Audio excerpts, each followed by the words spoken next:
서울대 영문과 교수를 지낸 금화피 천득 선생은 오래 태어났고 오를 좋아했고 오를 노래했고 심지어는 세상을 떠난 것도 오래 떠났습니다. 그래서 그의 후배들은 오래 시인이다. 한국 서정문학의 대두였잖아요. 동심을 간제간제 평생을 이런 순진무구한 노래를 부르면서 살았던 어른이기 때문에 영원히 오래 소년이다, 나이를 잃은 소년이다, 이런 별칭들을 받고 있습니다. 나이 90 중반까지 이런 순진무구한 노래를 이어갈 수 있었다니 참 행복한 어른임에 틀림이 없어 보입니다. 동화작가이죠. 정채봉 선생이 그와 나눈 대화를 중심으로 해서 쓴 시, 제목도 아예 피천득입니다. 그 시를 읽다 보면 꼭 그렇지만은 않았겠구나 하는 생각이 들게 됩니다. 이런 내용의 시입니다. 선생님, 제 마음은 상처가 아물 날이 없습니다. 정 선생, 내가 내 마음을 꺼내 보여줄 수 없어서 그렇지 천사의 눈으로 내 마음을 본다면 누더기 마음입니다.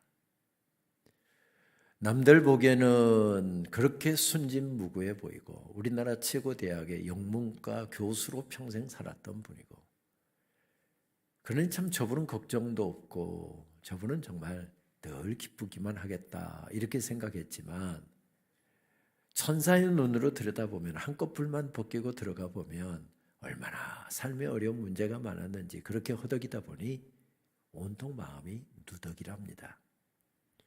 그도 그럴 것이 금화 선생은 나라를 뺏겼던 한일병탄이 일어난 1910년에 태어났습니다. 아버지가 7살 때 세상을 떠났고요. 10살 때 어머니가 세상을 떠났습니다. 그의 책을 읽다 보면 평생 회복될 수 없는 상실감을 안고 나는 살았다, 그렇게 고백을 하더군요. 그것은 정채봉 시인도 마찬가지였습니다. 20살의 엄마가 시인을 낳다가 핏덩이 하나 남겨놓고 출산 자리에서 세상을 떠났습니다. 아빠가 키울 수가 없어서 애할머니 댁에 보내졌다고 하죠. 애할머니 손에서 자랐습니다. 전에 우리 교단 교회이죠. 강양제일교회 집회를 인도하러 갔다가 우연히 정채봉 시인의 시를 한 편 인용했더니 예배 끝나고 나서 원로장로님 한 분이 급히 달려오시더니 제 손을 잡고 목사님, 채봉이가 우리 교회 출신이에요. 제가 교회 학교에서 가르쳤던 아이예요. 중학교까지 우리 교회 마당에서 뛰놀던 아이예요. 정채봉 시인의 어릴 적 이야기를 생생하게 들려주시는 것을 들을 수 있었습니다. 평생 어머니에 대한 그리움을 안고 살았고요. 머리가 40 되자마자 머리가 하얗게 샜답니다. 평소에는 염색 안 하고 있다가 1년이면 4-5차례 어머니 산소에 성묘를 갔는데 성묘 갈 때는 꼭 염색을 하고 갔다 합니다. 왜 성묘 갈 때는 염색하고 갑니까? 하고 물었더니 어머니가 머리가 하얗게 센 아들을 몰라볼까 싶어서. 무슨 이야기죠? 어머니에 대한 그리움을 평생 안고 살았다는 이야기입니다. 40대 중반의 나이에 간암이 도졌고요. 힘들게 투병하다가 50대 초반의 나이에 그렇게 이르지 않는 나이에 세상을 떠났습니다. 고통으로 얼룩진 인생길을 걷다가 그렇게 세상을 떠나면서 어른을 위한 동화작가에서 참 어른들을 위한 주옥과 같은 많은 글들을 남기고 있지만 시집은 딱 한 권 남겼지요. 너를 생각하는 것이 나의 일생이었지라고 하는 제목의 시집을 보면 발문이 이렇게 기록되어 있더군요. 세상에 먼지 섞인 바람 먹고 살면서 울지 않고 다녀간 사람은 없으므로. 여러분은 별로 감동을 안 하시는데 이 발문이 저에게는 왜 그렇게 위로가 되는지요. 나 혼자 어려운 줄 알았습니다. 나 혼자 힘든 줄 알았습니다. 그런데 세상에 먼지 섞인 바람 먹고 살지 않는 사람 아무도 없답니다. 다 울면서 힘든 인생길을 그렇게 허덕이면서 간답니다. 오늘 마가복음 본문에서 만나는 여인도 바로 그런 여인이었습니다. 어려운 인생의 문제를 안고서 허덕이면서 인생길을 걸어가야 했던 여인이었답니다. 불치의 질병에 걸렸다 하지요. 그 질병에 걸리면 예배도 못 나갔답니다. 나만 부정한 것이 아니라 나하고 손길만 스쳐도 그 사람도 부정해지기 때문에 그는 중심에서 가족으로부터 벗어났고 교회 공동체로부터 벗어났고 중심에서 벗어나서 아웃사이더 주변인으로 살아갈 수밖에 없는 그런 여인이었답니다. 그런데 그런 여인이 오늘 구원의 대서사 드라마가 펼쳐지고 있는 복음서 중에서 제일 먼저 기록된 말씀이 마가복음이잖아요. 아주 압축적으로 복음을 설명해 주는 말씀으로 알려져 있습니다. 그런데 이 구원의 대서사 드라마가 펼쳐지고 있는 무대에 갑자기 이 여인이 끼어들어오는 구조로 말씀이 전개되고 있습니다. 더군다나 이런 여인, 예수님과 함께 구원의 대서사 드라마가 펼쳐지고 있는 그 무대 중앙에 갑자기 이 여인이 끼어들어오는 구조로 마가는 이 여인을 소개합니다. 그뿐만이 아닙니다. 마가복음 5장의 주인공은 누구일까요? 당연히 구원의 드라마의 주인공이신 예수님이시죠. 근데 예수님과 함께 이 구원의 드라마를 설명하고 있는 한 사람이 나타납니다. 야이로라고 하는 사람입니다. 덕망이 높았고 종교 지도자로서 성공한 사람이었습니다. 많은 사람에게 존경을 받는 성공적인 인생을 살았던 사람이었답니다. 그런데 그에게도 아픔이 있어서 어린 딸이 죽을 병에 걸려서 죽어가고 있었답니다. 딸이 죽어가는데 돈을 아꼈겠습니까? 백방으로 딸 살리려고 뛰었겠죠. 백약인 무효였습니다. 예수님에 대한 소문 들었습니다. 갈릴리에 젊은 설교자가 나타나셨는데 얼마나 말씀이 주옥 같고 손을 얹어서 기도만 하면 못 고칠 질병이 없다라고 하는 소문을 들었습니다. 그런데 그 바닥에서 내가 그래도 높은 지혜에 있는 사람입니다. 어떻게 젊은 설교자에게 가서 무릎 꿇을 수 있습니까? 체면 때문에 그러지 못하고 있다가 딸이 더 이상 오늘을 넘기기가 어려운 상황입니다. 그래서 수소문에서 예수님께 달려 나왔답니다. 야이로라고 하는 사람이 예수님 앞에 서 있는 또 다른 주인공입니다. 이렇게 구원의 대서사 드라마가 이 주인공들에 의해서 펼쳐지고 있는데 여기에 갑자기 이 여인이 딱 끼어들어오고 있습니다. 왜 이런 여인을 여기에 끼워놓고 있습니까? 왜 이런 여인이 무대에 끼어내려왔는데 끌어내리지 않고 예수님은 왜 그런 여인에게 관심을 보이며 시간을 허비하는 것입니까? 사실 경각을 다투는 상황인데 결국 예수님 지체하시다가 말씀 끝부분에 보게 되면 야이로의 딸이 세상을 떠나잖아요.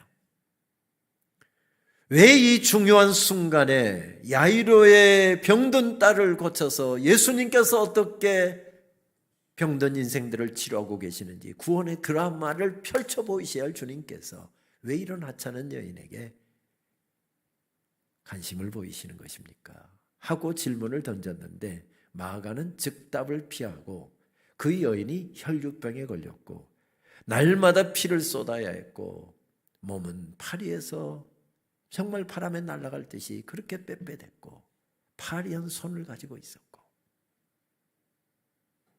그리고 심지어는 좋다는 의원들 다 찾아다니다 보니 의사들이 추천하는 뭐 MRI 찍고 CT 찍고 무슨 이런 검사 날이면 날마다 피 뽑아서 하다 보니 가진 재산 다 날리고 교회에 나온다 할지라도 500원짜리 동전 하나 헌금할 돈이 없었답니다. 왜 이런 여인을 끼워 넣느냐고 묻고 있는데 왜 이 여인에 대한 이렇게 설명을 이어가고 있는 것일까요? 은혜는 이렇게 오기 때문에 그렇습니다. 받을 만한 자격이 있는 사람에게 주어지는 것을 우리는 은혜라고 하지 않습니다. 대가를 지불하고 얻은 것을 우리는 은혜라고 하지 않습니다. 은혜는 받을 만한 자격이 없는 사람들에게 또 아무 대가도 지불할 능력도 없는 사람들에게 거저 주시는 사랑, 이것을 은혜라고 이야기합니다. 십자가의 은혜도 그렇게 우리들에게 임했습니다. 구원의 은혜도 그렇게 임했습니다. 하늘 보좌를 버리시고 이 땅에 내려오셔서 우리에게 산 소망을 허락하신 예수 그리스도의 은혜도 이렇게 임했습니다. 그런데 은혜를 받은 여인에 대해서 성경은 이렇게 설명을 이어갑니다. 그 여인은 예수님의 옷자락을 만져서 병을 고침받았는데 공동체에 나올 수도 없는 여인이었습니다. 숨기고 머리도 다 수건으로 둘러싸고 그렇게 한 다음에 저 뒤쪽에 앉아서 예수님의 말씀도 들었을 것입니다. 예수님께서 행하시는 기적도 보았을 것입니다. 그러면서 물긋 믿음이 솟구쳐 오릅니다. 예수님이라면 나를 불쌍히 여겨주실 텐데 예수님이라면 내 병든 몸 고쳐주실 텐데, 병든 인생 고쳐주실 텐데, 그 믿음이 솟구쳐올라 예수님 뒤로 와서 옷자락을 만졌답니다. 그랬더니 예수님께서 은혜를 베풀어 주셨답니다. 그런데 마가복음을 자세히 읽어보면 마가는 우리들에게 이 여인이 예수님의 옷자락을 만졌다, 그때 은혜가 임했다라고 전하면서도 마가복음은 이 여인이 만진 것은 예수님의 옷자락이 아니었습니다라고 하는 구조로 마가복음 전체를 펼쳐가고 있습니다. 예수님의 옷자락을 만졌는데 그 여인이 만진 것은 단순히 예수님의 옷자락이 아니었다라고 한다면 이 여인이 만진 것은 도대체 무엇이었을까요? 마가는 그 여인이 만진 것은 예수님의 옷자락이 아니라 예수님의 심장을 만지고 있었다. 죄인들을 구원하시기 위하여 하늘보좌를 버리시고 이 땅에 내려오신 예수 그리스도, 사랑으로 불타고 있는 예수 그리스도의 심장, 죄인들을 벌하셔야 할 십자가에서 당신이 대신 죄값을 지불하시고 죄인들이 지불해야 될 죽음을 손수 맞으실 만큼 사랑으로 불타오르고 있었던 예수님의 심장, 그 여인이 만진 것은 예수님의 심장이었다라고 말씀하고 있습니다. 예수님의 심장 속에 솟구쳐오르고 있는 그 사랑의 마음을 표현하기 위하여 공감복음서 기자들은 한 단어를 반복해서 사용합니다. 흔히 공감복음서는 같은 관점으로 기록되었다 해서 마태, 마가, 누가를 공감복음이라고 이야기하지요. 그 독특한 단어, 목회자들은 아주 익숙한 단어입니다만은 스프랑크니조마이라고 하는 헬라어입니다. 이것은 가식이나 거칠애가 아닌 폐부, 저 폐부 깊은 곳에서부터 솟구쳐 오르는 뜨거운 마음으로 누군가를 사랑하고 불쌍히 여기다 할 때만 쓸 수 있는 단어입니다. 공감복음서 기자들은 이 단어를 즐겨 사용하면서 예수님의 심장 속에서부터 끓고 있는 그 사랑의 마음을 표현합니다. 번역이 약간씩 다르게 번역됐지만 원어는 똑같은 단어입니다. 스프랑크니조마이. 이렇게 자세하게 설명을 드려도 별로 감동을 안 하시는 것 같은데 제가 예를 하나 들어보겠습니다. 우리 물대농산교회에서 저희 장로회 신학대학교를 후원해 주시기도 하고 기도해 주셔서 지난 한 학기 코로나 이후로 완전히 회복돼서 그것도 또 뜨거운 부흥이 캠퍼스에서 예배와 기도의 부흥들이 일어나서 한 학기를 잘 마쳤습니다. 방학 중이지만 학교가 도서관 건축이 진행되고 있어서 아주 바쁘게 움직이고 있습니다. 그러다 보니 종장실도 거의 10분 단위, 30분 단위 이런 식으로 계속 일정들이 이어집니다. 그래서 대부분 비서실을 통해서 약속을 하고 한 30분 정도, 1시간 정도 그 일정들을 미리 약속을 하고 옵니다. 근데 약속도 안 하고 총장실에 쑥 들어오면서 이렇게 말씀하시는 분들이 있습니다. 김 총장 있어? 저하고 가까운 선배 목사님이나 친구 목사들이 이렇게 하고 들어옵니다. 방학이니까 총장은 아무것도 안 하고 놀고 있는 줄 아는 모양입니다. 저는 여기서 바로 미팅 마치고서 바로 옆방으로 다른 회의를 주재하기 위해서 바로 지금 그 방으로 이동을 해야 되는데 그 사이에 지금 그 틈새에 딱 끼어 들어온 것입니다. 멀리서 오신 분이어서 차라도 대접하고 이야기도 잠깐이라도 나누고 가시도록 해야 되는데 저는 지금 바로 회의를 가서 주재를 해야 됩니다. 그때 아이고 좀 약속 좀 하고 오지. 솔직히 그런 생각이 들지만 그래도 여러분 좀 인격은 되어 보이잖아요. 그렇게 이야기를 못하고 아이고 목사님 반갑습니다. 웬일이세요? 어서 오세요. 이때는 절대 쓸 수 없는 단어가 스프랑크니조마이라는 단어입니다. 왜? 겉으로는 반갑다고 이야기하지만 속으로는 하나도 안 반갑고 다음에는 좀 약속 좀 하고 오세요. 왜요? 겉과 속이 다른 지금 내용이기 때문에 그렇습니다. 우리말에도 단장의 아픔으로 애간장이 녹는다, 창자가 끊어질 듯이 바로 그런 단어입니다. 그래서 영어의 내장하기라고 하는 단어도 이 스프랑크니조마이라는 헬라어에서 유래가 되지요. 그 마음을 알았기에, 그 사랑을 알았기에 그 여인은 마음속에서 그런 고백이, 그런 믿음이 솟구쳐 오른 것입니다. 예수님이라면 나를 고치실 수 있을 텐데, 예수님이라면 나를 불쌍히 여겨주실 텐데, 그 믿음이 있어서 지금 예수님의 옷자락을 뒤로 와서 만졌답니다. 마가는 복음서 첫 장에 이런 예수님의 심령에서 끓고 있는 사랑의 마음을 표현하기 위해서 또 다른 사건 하나를 우리들에게 들려줍니다. 똑같은 절망 가운데 있는 환자였습니다. 이 사람이 훨씬 중증입니다. 한센인이었답니다. 한센병은 다른 사람에게 전염까지 시키는 병이니까 공동체 예배 자리에 나오면 안 되는 사람입니다. 그런데 예수님 말씀 전하고 있는데 어떻게 저 뒷자리에 칭칭 동여매고 이장하고서 한 사람이 앉아 있었답니다. 예수님의 말씀을 듣다가 가슴이 뜨거워져서 갑자기 일어나더니 주여 나를 불쌍히 여겨 주시옵소서 소리를 쳤더니 예수님 말씀 전하시다 말고 내려가셔서 보니까 중증입니다.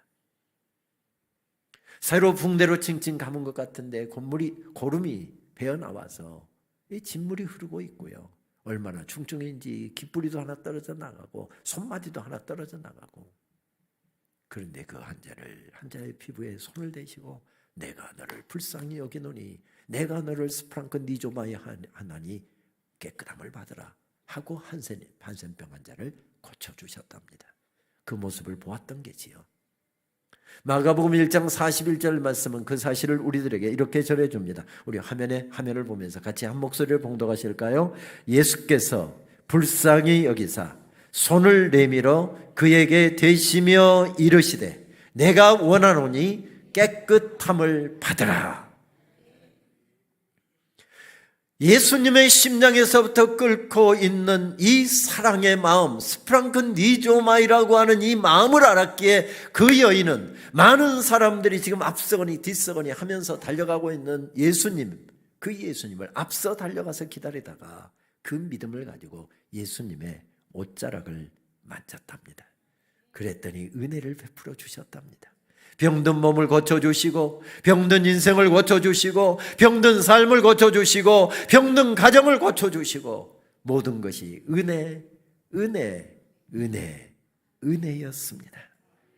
은혜로 덮어주셨습니다. 내가 잘나서, 내가 똑똑해서, 내가 공부를 잘해서, 내가 좋은 대학 나와서, 내가 박사여서, 내가 교수여서 이만큼 살고 있는 줄 알았습니다. 그런데 살아온 인생길 돌이켜보니, 그것도 나이 80이 되어서 돌이켜보니 은혜 아닌 것이 없습니다. 은혜로 살았습니다. 성균관대학교 영문과 교수를 지냈던 성창경 시인, 그래서 그는 80이 되어서는 아예 은혜에 대한 시만 썼습니다. 10년 전에 우리 곁을 떠난 분이죠. 그 중에 한 편에서 그는 이렇게 노래합니다. 은총을 내려주시는구나. 무조건 애걸했더니 이 불쌍한 꼴이 눈에 띄신 모양이다. 즉시 속속들이 다 아신다. 그러니 오히려 안심이다. 벌거벗고 빌면 그만이다. 은총을 내려주시는구나. 은혜를 구하는 이들의 삶을 온통 은혜로 덮으셔서 이날까지 살았답니다. 은혜 아닌 것이 없습니다. 은혜로 살았습니다. 하늘 은혜에 둘러싸여 살아온 인생임을 발견하게 된 것이지요. 여러분, 지나온 날들을 한번 돌이켜보십시오. 어려움이 없었습니까?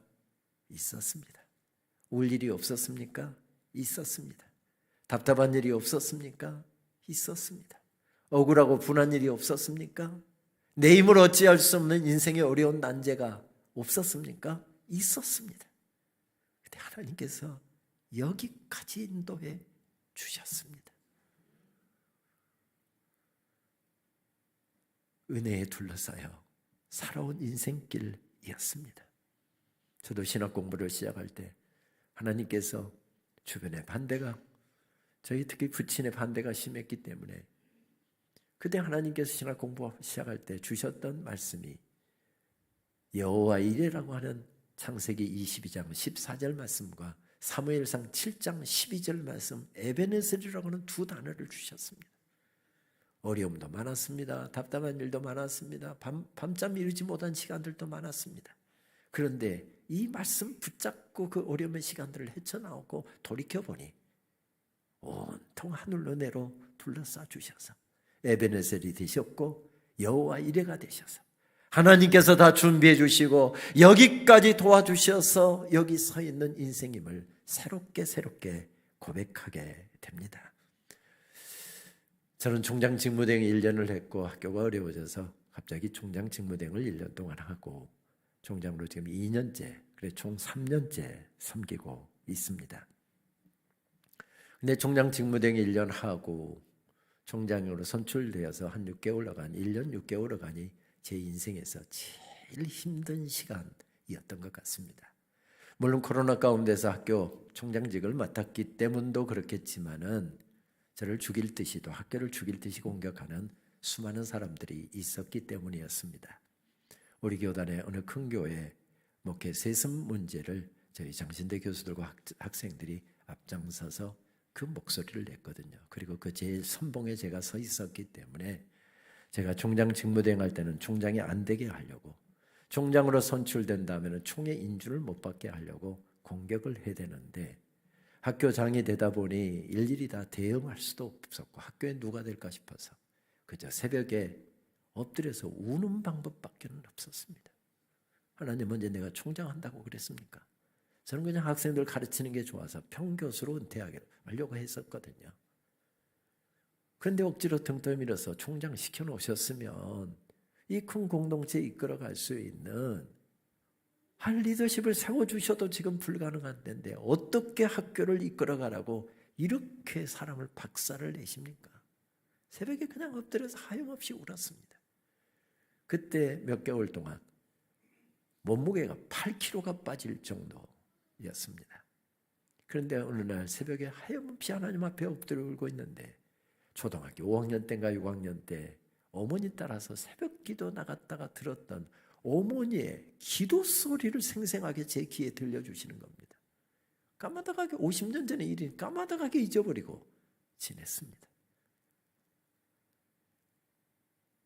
저희 고향교회가 내년이면 120주년이 되는 시골교회지만 굉장히 신앙교육을 장로님들이 잘 시켰던 것 같습니다. 초등학교 5학년만 되면 저녁예배 다 따라다니는 걸로 알고 있었고 일어나자면 새벽기도도 가는 걸로 알고 있었습니다. 엄마 내일 새벽에 깨워줘. 그래서 일어나지면 어머니 따라서 가고 못 일어나면 그냥 그렇게 그날 보내는 거고, 제가 새벽기도 오면 막 손들고 막 주여 삼창하고 무릎 꿇고 막 방언으로 기도하고요. 그랬을 것 같지요. 엄마 오늘은 좀 빨리 가 막 기도 짧게 근데 알았다 해놓고 나서 어머니 기도가, 권사님 기도가 항상 길잖아요. 그래서 어머니 기도하다가 좋을 때가 일수였습니다. 그래도 꼭 빼놓지 않고 드렸던 기도는 그것이었습니다. 하나님 저 공부하고 싶어요. 저 중학교 보내주세요. 하나님 저 공부하고 싶어요. 저 중학교 보내주세요. 저희 부친은 공부도 많이 하신 분이었고 머리도 비상한 분이었는데 젊은 날에 당신 꿈이 망가지는 것 때문에 이걸로 사셨거든요. 물론 나중에 술 깨끗하게 끊으셨지만 가장이 날마다 이거라고 술에 절여 살고 있으니 집안 꼴이 말이 없겠습니까? 그런데 졸다가 일어나서 보니까 어머니가 저쪽에서 저를 위해서 기도하는데 제 기도 소리를 어머니가 들으셨던 모양입니다. 하나님, 책 읽기 좋아하는 우리 은영이, 공부하기 좋아하는 우리 은영이 중학교 가고 싶답니다. 하나님 저 아이 중학교 보내주세요. 어머니 기도가 거기서 끝났을까요? 하나님 저 아이 고등학교도 보내주세요.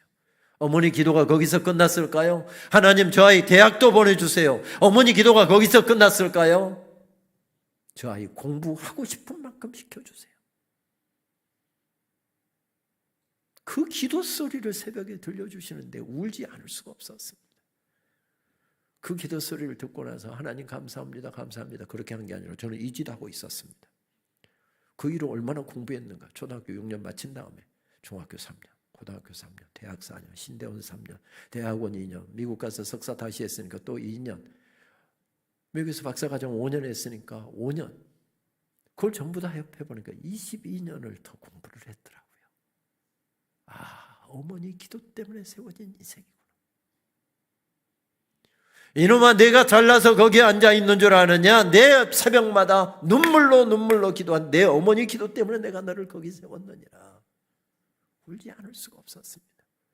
새벽기도 못 간 날 어머니가 새벽기도 다녀오셔서 제 머리에 손은 꼭 늘 기도하셨습니다. 그런데 어느 날은 뜨거운 물방울이 제 얼굴에 뚝뚝뚝 떨어집니다. 졸다가 어머니의 눈물인 것을 나중에야 그것을 알았습니다. 그 기도 때문에 세워진 인생임을 알아서 하나님 감사합니다 할 때 감사라는 찬양을 제 입술에 담아주셨습니다. 늘 그렇지만 찬양이 들어가면 새 힘이 생기고 고백이 생겨나지요. 억울하고 분하고 힘들어서 죽을 것 같은데 찬양이 들어가니 그것들은 다 빠져나가고, 어디서 그렇게 힘이 솟구칩니까? 분노는 빠져나가고 감사의 눈물로 가득했습니다. 그때 주님께 올려드렸던 찬양입니다. 오늘 숨을 쉬는 것 감사, 나를 구원하신 것 감사, 내 뜻대로 안 돼도 주가 인도하신 것 모든 것 감사, 내게 주신 모든 것 감사, 때론 가져가심도 감사, 내게 고난 주셔서 주 뜻 알게 하신 것 모든 것 감사. 우리 같이 찬양할까요? 주님 감사해요, 주님 감사해요, 내가 여기까지 온 것도 은혜입니다. 주님 감사해요, 주님 감사해요, 나를 사랑하신 주 사랑 감사합니다. 오늘 숨을 쉬는 것, 오늘 숨을 쉬는 것 감사, 나를 구원하신 것 감사, 내 뜻대로 안 돼도 주가 인도하신 것 모든 것 감사, 때론 가져가심도 감사, 때론 가져가심도 감사, 내게 고난 주셔서 주 뜻 알게 하신 모든 것 감사. 주님 감사해요, 주님 감사해요, 주님 감사해요, 내가 여기까지 온 것도 은혜입니다. 주님 감사해요, 주님 감사해요, 나를 사랑하신 주 사랑 감사합니다. 할렐루야. 신앙생활이 무엇입니까? 여행의 어려움도 피해가고 고난도 없고 답답한 일도 없고, 그걸 여행을 바라면서 살아가는 것이 신앙생활입니까? 아닙니다. 예수 잘 믿으면 어려움 없다, 가짜 복음입니다. 구원하신 다음에 이스라엘 백성들 어디로 몰아넣으셨습니까? 광야로 몰아넣으셨습니다. 예수 잘 믿으면 형통하고 예수 잘 믿으면 고난도 없고 아픔도 없다고 한다고 한다면 초대교회는 왜 그렇게 많은 고난을 겪어야 했을까요? 먼지 섞인 바람 먹고 인생길을 걸어가도, 울면서 걸어갈 수밖에 없는 고난으로 얼룩진 인생길을 걸어가도, 여기까지 인도하신 주님, 나를 사랑하시는 주님의 사랑을 믿기에 주님을 의지하면서 날마다 예배드리고 기도하고 찬양하면서 새 힘 얻어서 또 믿음으로 굳게 서가고, 이것이 신앙생활이지요. 그래서 우리가 즐겨 부르는 찬송은 그렇게 알려주잖아요. 주 나의 반석이시니 그 위에 내가 서리라. 내 인생의 반석 되시는 주님이에 오늘도 올려놓고 그 위에 나를 견고하게 세워나가는 것, 이것이 바로 신앙생활이지요. 영어 가사는 왜 그렇게 가슴에 구구절절 와닿는지요. On Christ, 그리스도 위에 더 solid라, 견고한 반석 되시는 그리스도 위에 I stand, 우뚝 일어서리라. 내가 붙잡고 내가 의지했던 모든 것들 다 모래성과 같이 사라질 것이지만 all other ground is sinking sand. 그러나 주님은 나의 영원한 반석.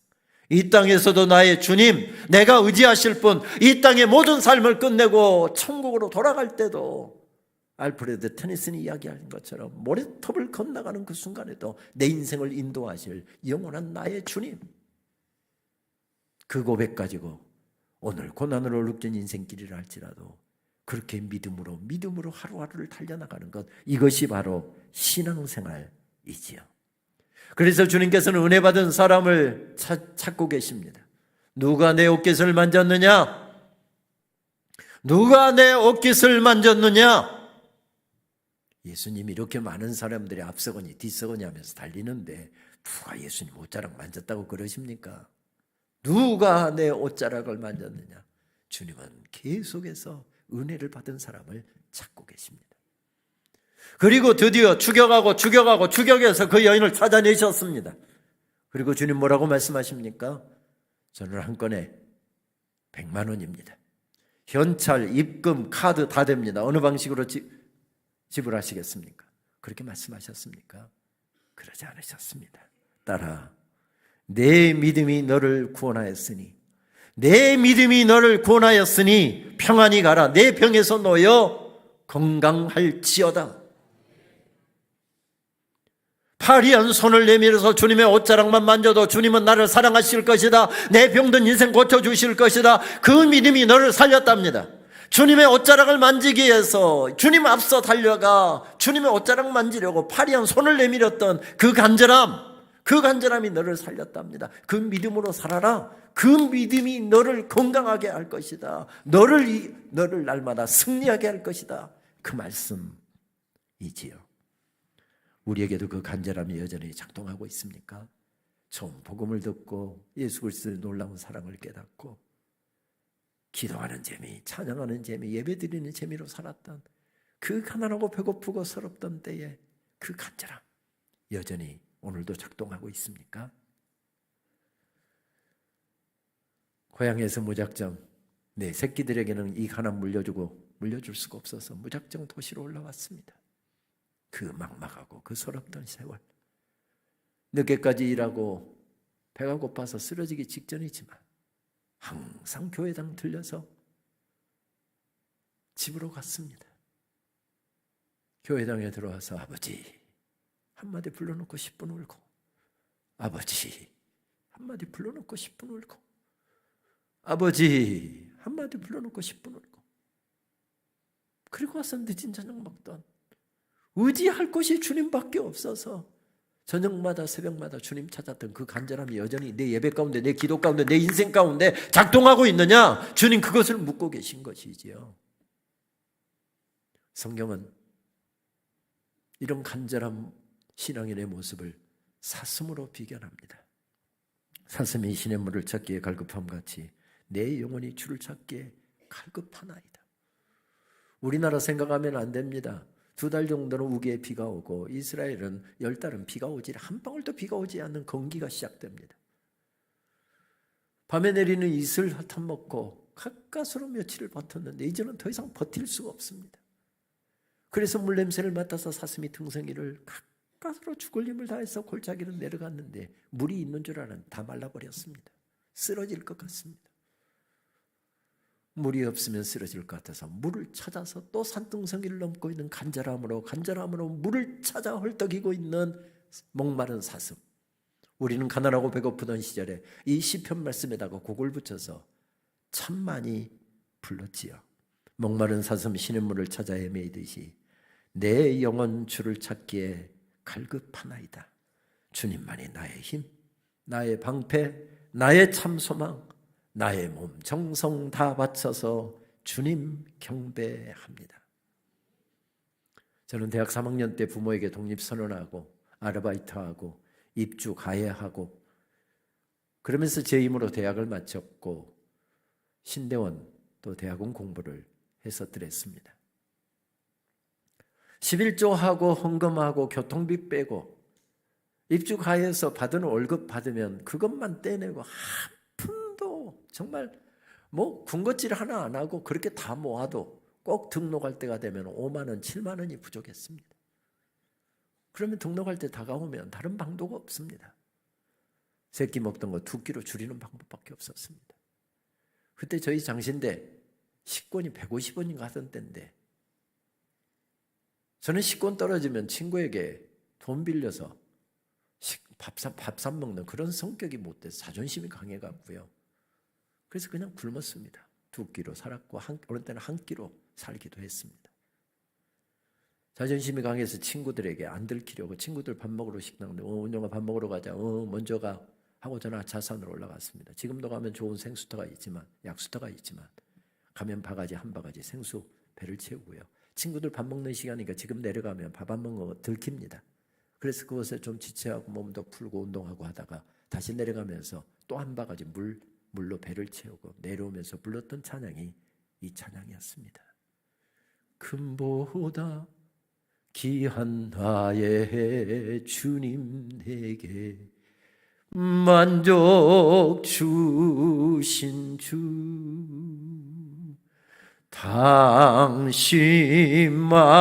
당신만이 나의 기쁨 또한 나의 참 보배.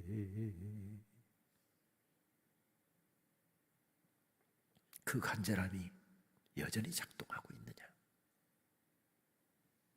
오늘 예배 가운데, 오늘 감사주일 가운데, 인생길 가운데 잘 먹고 잘 살게 되면서 그 간절함을 잃어버리지는 않았느냐? 주님 묻고 계십니다.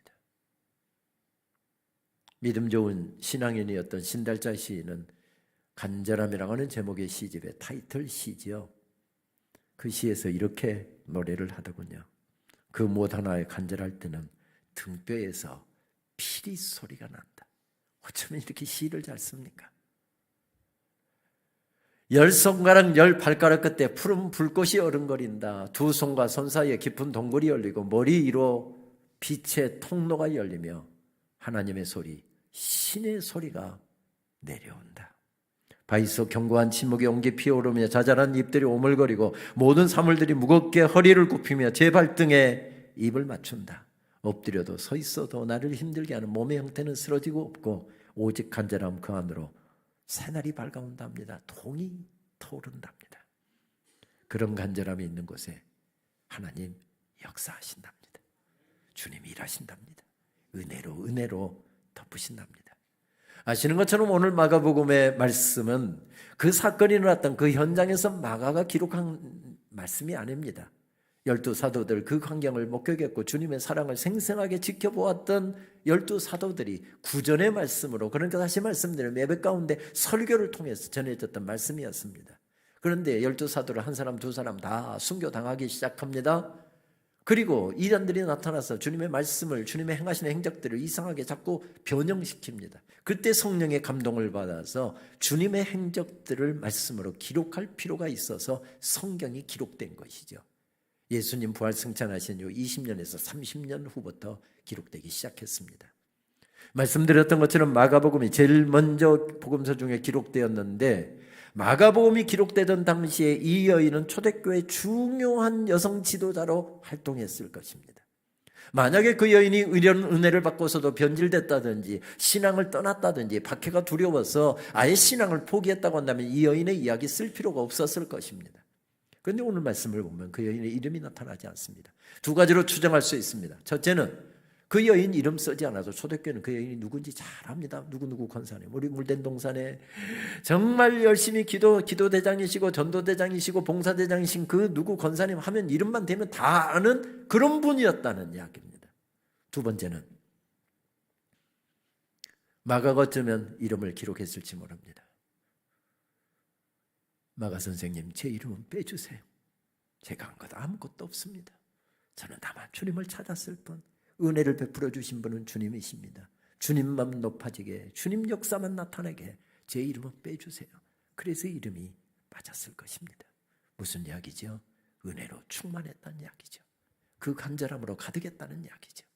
그 이후에도, 은혜 받은 이후에도, 정말 하나님의 놀라운 사랑을 깨달은 이후에도 변질되지 않고 계속해서 주님의 교회와 사역을 감당하면서 힘차게 섬겼다는 말씀이지요. 오늘 내가 서 있는 것, 오늘 내가 이만큼 사는 것, 이날까지 내가 쓰임받는 것, 그 모든 것이 은혜로 된 일이다. 이 사실을 성경은 지금 강조하고 있습니다. 그렇습니다. 모든 것이 은혜였습니다. 하늘 은혜에 둘러싸여 살아온 인생이었습니다. 말씀드렸던 것처럼 참 어렵고 힘들 때 하나님 앞에 새벽에 엎드려서 울고 있는데 하나님께서는 늘 그러셨던 것처럼 제 인생에 힘든 일이 있을 때 금식하고 작정기도하면 늘 찬양으로 응답을 주시고 그 찬양하는 가운데 제 마음을 치유하시고 또 제게 응답과 고백을 주시고 그러셨는데 이번에도 하나님께서 변함없이 행복이라고 하는 찬양을 제일 먼저 담아주셨습니다.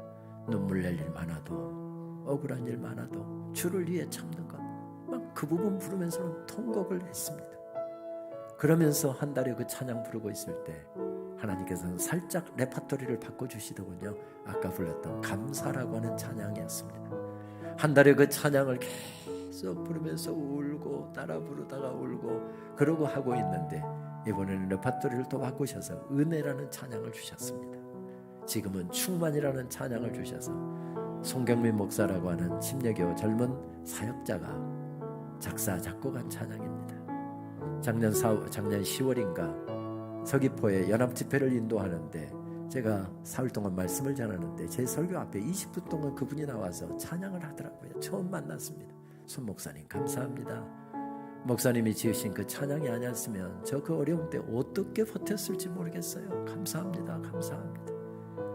총장님 저도 마찬가지였습니다. 그 찬양 만들고 부르면서 저도 어려운 인생을 헤쳐나왔습니다. 오늘 세 번째 찬양 우리 같이 고백하면서 말씀을 마무리할까요? 내가 누려왔던 모든 것들이, 내가 지나왔던 모든 시간이, 내가 걸어왔던 모든 순간이 당연한 것이 아니라 은혜였어. 아침 해가 뜨고 저녁에 노을, 봄의 꽃향기와 가을의 열매, 변하는 계절의 모든 순간이 당연한 것이 아니라 은혜였어. 우리 같이 찬양할까요? 모든 것이 은혜,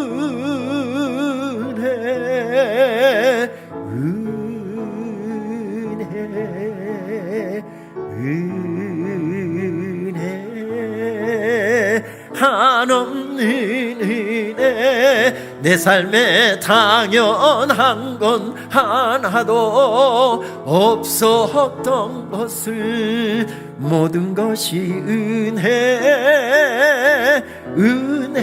은혜였어. 내가 이 땅에 태어나 사는 것, 내가 이 땅에 태어나 사는 것, 어린아이 시절과 지금까지, 어린아이 시절과 지금까지 숨을 쉬며 살며 꿈을 꾸는 삶을 쉬며 살며 꿈을 꾸는 삶, 당연한 것이 아니라 은혜였어.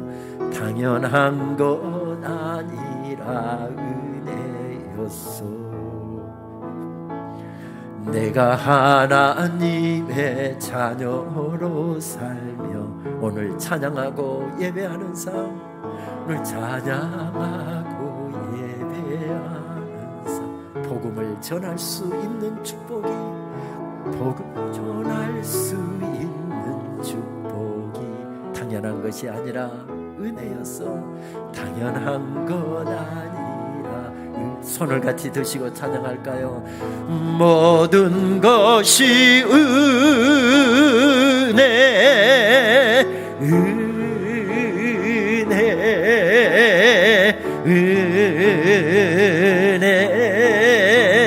한없는 은혜, 내 삶에 당연한 건 하나도 없었던 것을 모든 것이 은혜였어. 모든 것이 은혜,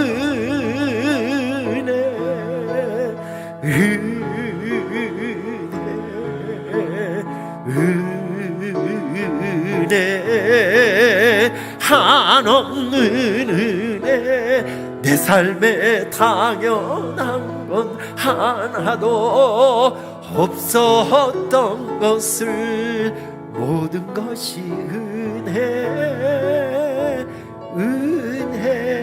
은혜였소. 주님, 살아온 인생길을 돌이켜보고 선물로 주신 올 한 해 상반기를 보내고 후반기를 시작하면서 걸어온 시간들을 돌이켜보며 주님 앞에 드릴 수 있는 고백은 한 가지밖에 없습니다. 주님, 은혜 아닌 것이 없습니다. 하늘 은혜에 둘러싸여 살았습니다. 주님 감사합니다. 주님 감사합니다. 주님 감사합니다. 오늘 어려움에 둘러싸여 살아간다 할지라도 여기까지 인도하신 주의 사랑, 주의 은혜 잊지 말고 믿음으로 잘 이겨가며 승리하는 우리 모두 되게 하여 주시옵소서. 예수님의 이름으로 기도합니다. 아멘.